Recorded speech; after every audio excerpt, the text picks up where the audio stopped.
Maintenant, il est déclenché mon appareil.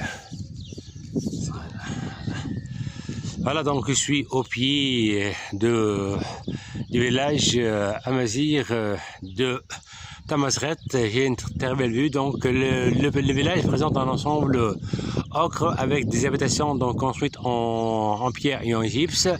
Et tout à fait au sommet justement du village, construit sur une colline, on voit donc le minaret de la mosquée qui se distingue, se détache de par sa blancheur éclatante de cet ensemble ocre donc qui rappelle le couleur de la montagne, voilà, parce que juste à côté, voilà, on voit donc la montagne justement. On n'est pas donc loin donc de Matmata. C'est une très belle montagne. On voit donc au pied de la montagne, dans le ravin, donc là, des jeunes palmiers, un petit palmeraie.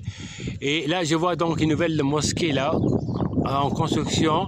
Elle a un très beau et joli minaret là, au pied donc de la colline. Là, voilà la mosquée, une nouvelle mosquée. C'est l'ancien village, donc il est toujours à ma droite. C'est vrai que cet ancien village, il est toujours habité.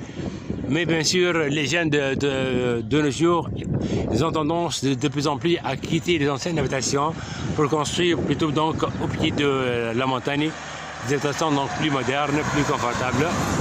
Alors sinon le village il date du XIe siècle, le siècle donc justement de l'invasion des tribus nomades hilaliennes venues de Haute-Égypte là, qui avaient donc déferlé en Tunisie des têtes de criquets et qui avaient donc occupé donc toutes les plaines. Ils avaient contraint justement les Berbères, les Amazirs à se replier sur la montagne et qui leur a servi donc de refuge. Justement c'est sur les sommets de montagne que sont apparus des villages forteresses comme Toujen, comme Tamazret, comme Zouara, Nizelt et j'en passe.